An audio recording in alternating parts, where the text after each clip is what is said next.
Hello et bienvenue dans les vidéos de Petite Lilou. J'espère que vous allez bien, je suis ravie de vous retrouver. Je suis Christelle Curdonnière et aujourd'hui nous allons parler d'un thème qu'il n'est pas toujours facile d'aborder avec nos enfants ou même entre nous, la mort. Alors c'est clair que c'est pas évident de parler de la mort parce qu'on n'est pas toujours nous au point avec cette notion-là non plus. Je pense qu'actuellement il y a énormément de livres, d'histoires qui sont vraiment bien faites.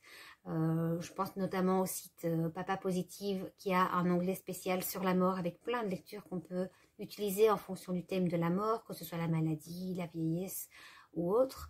Et alors tout ce qui est par exemple, je pense, film d'animation avec le film Coco qui est vraiment très chouette aussi, en tout cas comme support pour pouvoir lancer cette discussion-là. Alors c'est pas évident de parler de la mort parce qu'on est, comme je le disais tout à l'heure, pas toujours au point nous-mêmes, et puis il n'y a pas vraiment de certitude sur ce qui se passe après. Est-ce qu'il y a quelque chose qui se passe après? On n'a pas forcément la réponse pour nos enfants et ça nous met dans une certaine insécurité aussi. Donc je pense qu'il y a deux choses qui sont vraiment claires pour tout le monde au niveau de la mort, c'est que on va tous mourir. Alors, je ne veux pas plomber l'ambiance, mais c'est le cas. À un certain moment, on va arriver à la fin de notre vie sur Terre et il y aura un passage ou une fin qui se fera à ce moment-là. Un peu comme les cycles de la nature. Vous pouvez comparer ça au cycle des saisons pour un arbre, par exemple. Et la deuxième chose, c'est que, a priori, on ne sait pas quand on va mourir. Donc, les enfants, ils sont très connectés pour l'instant à ça, à la peur de mourir, avec le Covid qui leur tourne là autour. C'est un peu un ennemi invisible qui est là et je rencontre beaucoup d'enfants qui sont dans une hyper-vigilance parce qu'ils ont peur que les autres autour d'eux meurent du Covid ou que eux-mêmes meurent du Covid ou de la porte dans la maison près de leur être cher. Donc parler de la mort, c'est important. Les sujets tabous, c'est jamais bon.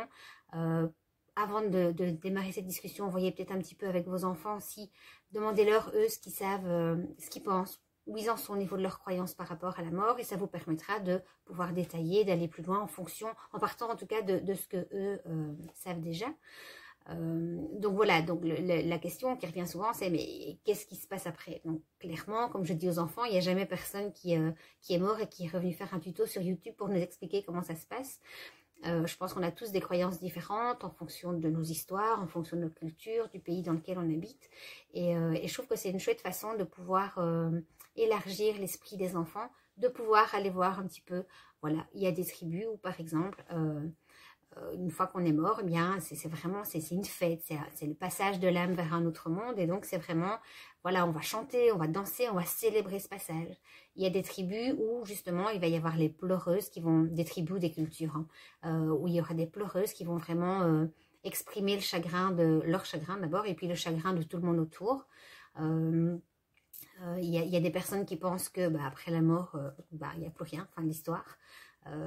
Voilà, c'est terminé, point barre. Il y a des gens qui pensent, voilà, en fonction des religions, qui vont, voilà, il y a des gens qui sont, des enfants qui vont au cours de religion à l'école et à qui on apprend qu'une fois qu'on est mort, on va au paradis près de Jésus.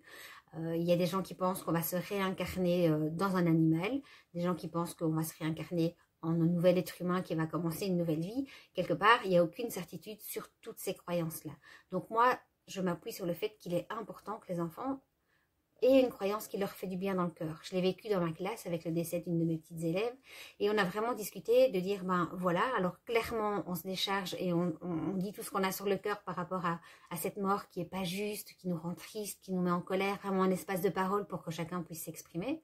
Et puis c'est dire, et après, qu'est-ce qui se passe? Et donc, c'est vraiment de voir ces différentes façons de voir l'après en fonction des cultures et de dire à l'enfant, toi, qu'est-ce qui te fait du bien dans ton cœur? Ah moi, ça me fait du bien dans mon cœur de croire qu'elle est assise à côté de Jésus dans le ciel. Ok, super. Moi, ça me fait du bien dans le cœur de me dire qu'elle a été transformée en licorne parce qu'elle aimait bien les licornes.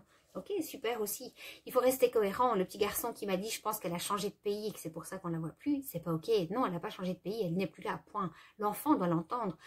S'il y a un décès dans les proches, c'est important que l'enfant entende, mais cette personne-là est morte, pas est partie au ciel. Non, elle est morte. C'est des mots qui sont horribles à prononcer en tant qu'adulte, mais c'est des mots que les enfants ont besoin d'entendre.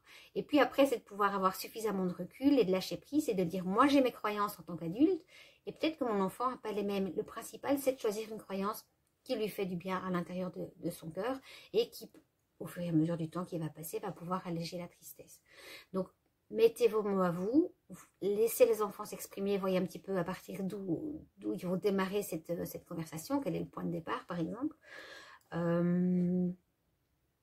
Respectez-vous aussi, c'est important, parce que si ça vient chatouiller des choses qui ne sont pas au point chez vous, qui vous rendent, qui réveillent des blessures trop grandes, mais vous pouvez aussi dire à votre enfant que vous vous attendiez peut-être pas à discuter de ça à ce moment-là, et que vous avez besoin d'un petit peu de temps pour trouver les mots justes, ou que vous non plus, vous ne savez pas. Et ça peut être vraiment une discussion libre. L'enfant, il ne demande pas forcément des... Alors oui, forcément, il va demander des réponses, mais on doit pouvoir aussi, en tant qu'adulte, dire, tu vois, moi, je suis adulte et je ne sais pas. Je n'ai pas une réponse tangible à te donner. Il n'y a rien de factuel par rapport à la mort. Et donc, c'est vraiment de dire, voilà, moi, je pense que c'est comme ça que ça se passe. Ça me fait du bien dans mon cœur, en tout cas, de croire à ça. Toi, qu'est-ce qui te ferait du bien dans ton cœur? En restant plausible, bien évidemment, pardon. Moi, je sais qu'il y a des personnes qui avaient expliqué à leur enfant que si on montait sur la tombe du grand-père qui était décédé, on allait pouvoir le retrouver. Il n'a pas fallu une demi-heure pour que les gamins demandent pour aller au cimetière et monter sur la tombe. Donc, il faut rester cohérent dans nos explications, mais ne pas avoir peur de dire que on ne sait pas. Voilà, on ne sait pas. Nous, on pense que c'est comme ça, de telle façon, mais eux sont libres aussi de croire un petit peu ce qui leur fait vraiment du bien. Je crois que c'est vraiment capital. Après, par rapport à cette peur de la mort, qui est fort présente avec tout ce qu'on vit dans l'actualité pour l'instant, c'est important de dire, ok, la peur, elle est là, tu es en hypervigilance parce que tu veux vérifier que la mort va arriver ou pas, elle arrivera un jour, et pour chacun de nous, ça c'est évident. Mais c'est de se dire que là, tout de suite, on n'est pas mort, on est vivant là. Donc, il y a plein de choses à faire encore tant qu'on est sur Terre. Et donc, c'est de reconnecter votre enfant à tout ce qu'il a encore envie de faire tant qu'il est sur Terre avec vous. Je ne sais pas moi, les gens qu'il a envie de rencontrer, les stars, les métiers qu'ils ont envie de faire, les pays qu'ils ont envie de voyager, toutes les activités que vous avez encore envie de faire en famille, et de profiter de ce laps de temps où on est encore là. Quelque part, le Covid, il vient nous rappeler ça, c'est que la vie, elle est super fragile et on a tendance à l'oublier. On s'en souvient quand on a un ami qui décède, puis après, directement, c'est la vie qui reprend ses habitudes et on a, je trouve, tendance à oublier que la vie est fragile et qu'il faut en profiter un maximum. Donc voilà, j'espère que ces quelques mots auront pu vous aider en tout cas à lancer un petit débat avec vos enfants. N'hésitez pas, si ce n'est pas confort pour vous, vous pouvez pas refiler la patate chaude, mais en tout cas orienter votre enfant vers quelqu'un qui est plus à l'aise avec ce sujet-là, par exemple, quelqu'un de la famille ou un thérapeute ou autre.